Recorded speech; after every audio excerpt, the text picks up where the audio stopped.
Good morning everyone. Today we will start our next topic अभिकारी शब्द. Students आज हम सीखेंगे कि अभिकारी शब्द किसे कहते हैं और उसके कितने भेद हैं. ठीक है, तो स्टूडेंट्स संज्ञा, सर्वनाम, विशेषण और क्रिया शब्दों में लिंग, वचन, काल के कारण जो है बदलाव आ जाते हैं, परंतु कुछ ऐसे शब्द हैं जिन पर लिंग, वचन और काल का कोई प्रभाव नहीं पड़ता. उन्हीं शब्दों को अभिकारी शब्द कहते हैं. जैसे कि अभी मैं आपको एग्जाम्पल देती हूँ और आप ध्यान से सुनिएगा. जैसे कछुआ धीरे धीरे चल रहा है. कछुआ एक है, धीरे धीरे चल रहा है. इसी प्रकार से दादी जी धीरे धीरे चल रही हैं. अब फीमेल वाला वाक्य आ गया, स्त्रीलिंग वाला आ गया, तो भी धीरे धीरे ही रहा. इसी तरह से बच्चे धीरे धीरे ऊपर चढ़ गए, तो जब बच्चे आया तो भी धीरे धीरे ही रहा. इट मीन्स धीरे धीरे जो है हमारा अभिकारी शब्द है, उसके ऊपर किसी भी लिंग, वचन और काल का कोई प्रभाव नहीं पड़ा है. ओके, तो चलिए नेक्स्ट स्लाइड पे चलते हैं स्टूडेंट्स. नेक्स्ट है अभिकारी शब्द की परिभाषा.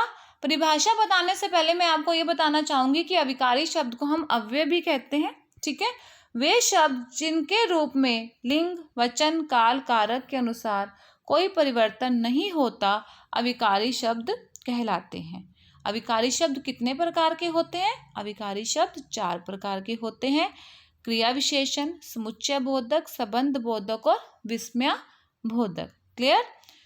कितने प्रकार के हैं? 4 प्रकार के. तो सबसे पहला प्रकार अब हम सीखेंगे. चलिए, फर्स्ट है हमारा क्रिया विशेषण. स्टूडेंट्स, क्रिया विशेषण क्या है? क्रिया विशेषण जैसे कि आपको नाम से ही पता चल रहा है, वे शब्द जो क्रिया की विशेषता को प्रकट करते हैं क्रिया विशेषण कहलाते हैं. क्रिया विशेषण मुख्य प्रकार से 4 प्रकार के होते हैं, जो कि ये दे रखे हैं. सबसे पहला है स्थानवाचक. स्थानवाचक क्रिया विशेषण क्या है? ऐसे शब्द जिनसे क्रिया के होने के स्थान का पता चले, जैसे कि अंदर, बाहर, ऊपर, नीचे, इधर, उधर, पास, दूर. तो इन सब शब्दों से आपको क्या पता चल रहा है? क्रिया का स्थान पता चल रहा है. उसे हम स्थानवाचक क्रिया विशेषण कहेंगे. उदाहरण के रूप में जैसे कि बच्चे बाहर खेल रहे हैं, तो बाहर क्या है? क्रिया विशेषण है. सेकंड है स्टूडेंट्स हमारा कालवाचक क्रिया विशेषण. कालवाचक क्रिया विशेषण में हम क्या है? काल यानी कि समय. ऐसे क्रिया शब्द जिनसे क्रिया के समय के बारे में पता चले, उन्हें हम कालवाचक क्रिया विशेषण कहते हैं. जैसे कि आज, कल, परसों, अभी, सदा, जब, तब, ये सारे क्या है? समय बता रहे हैं, तो इन्हें कालवाचक कहेंगे. उदाहरण के रूप में जैसे कि बस अभी अभी आई है. मामा जी आज दिल्ली जाएंगे, तो आज दिल्ली, आज टाइम पता चल रहा है ना आज का, तो आज क्या है? क्रिया विशेषण है. कौन सा क्रिया विशेषण है? कालवाचक. नेक्स्ट है हमारा परिमाणवाचक क्रिया विशेषण. परिमाणवाचक क्रिया विशेषण किसे कहते हैं? परिमाणवाचक क्रिया विशेषण वह होता है जो क्रिया की मात्रा का बताता है, जो क्रिया की मात्रा के बारे में बताता है कि ज्यादा है, कम है, खूब, बहुत, लगभग, इतना, उतना. इन सब से हमें क्रिया की मात्रा पता चलती है, क्वांटिटी पता चल रही है. जैसे कि मीता बहुत पढ़ती है. पढ़ती तो है, लेकिन कैसा पढ़ती है? बहुत पढ़ती है. आगे है रीतिवाचक क्रिया विशेषण. रीतिवाचक क्रिया विशेषण में स्टूडेंट्स हमें क्या पता चलता है कि ये क्रिया के होने का ढंग बताती है कि कैसे हो रही है. धीरे धीरे, तेज, शांतिपूर्वक, रोते रोते, ध्यान से या दौड़कर. इन सारे शब्दों को रीतिवाचक क्रिया विशेषण कहते हैं. जैसे कि घोड़ा तेज दौड़ रहा है. दौड़ तो रहा है, कैसा दौड़ रहा है? तेज दौड़ रहा है. तो तेज क्या है? रीतिवाचक क्रिया विशेषण है. नेक्स्ट है स्टूडेंट्स हमारी स्लाइड जो है वो है समुच्चय बोधक अव्यय की. समुच्चय बोधक क्या है स्टूडेंट्स? वे अव्यय शब्द जो 2 शब्दों, वाक्यांशों या वाक्यों को जोड़ते हैं, उन्हें समुच्चय बोधक अव्यय या फिर संयोजक शब्द भी कहते हैं. संयोजक भी कहते हैं, योजक भी कहते हैं. ठीक है, जो 2 शब्दों या वाक्यों को जोड़ते हैं, जिनको आप इंग्लिश में क्या कहते हो? कंजक्शंस बोलते हो. कंजक्शंस है ना, जो वो समुच्चय बोधक आपके समुच्चय बोधक क्रिया, ये अभिकारी शब्द है हमारे.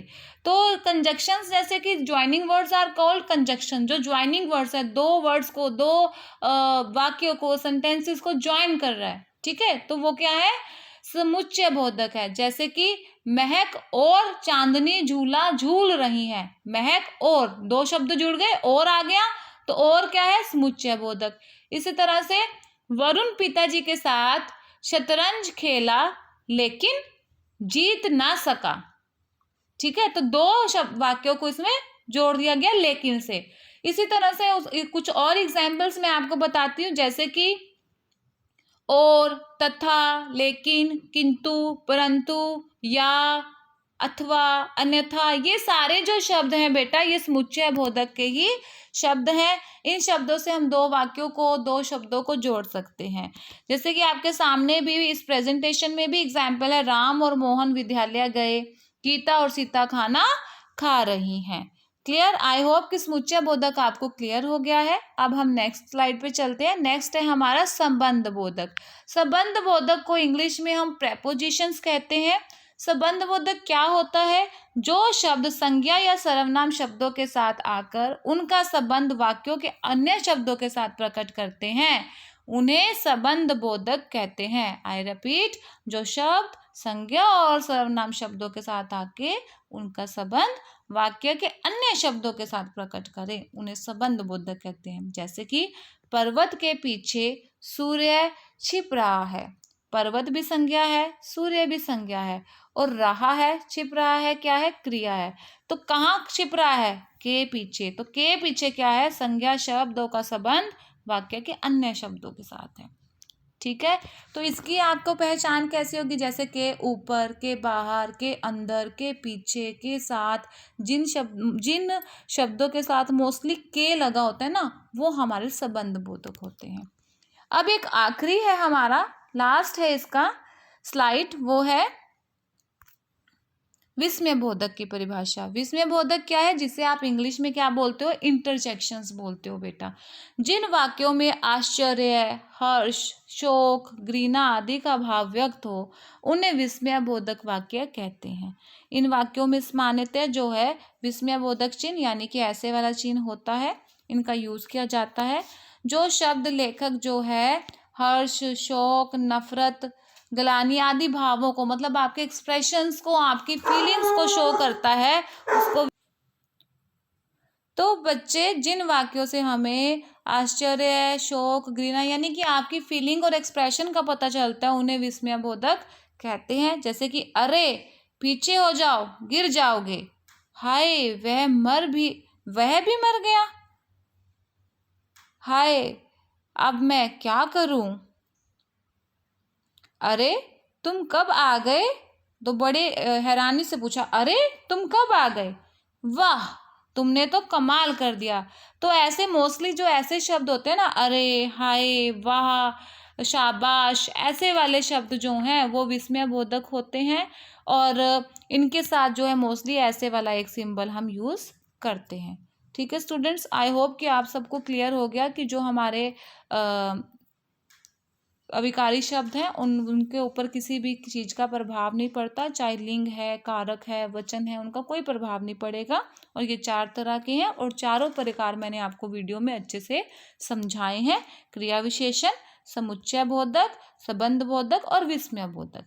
ठीक है students, thank you and have a nice day.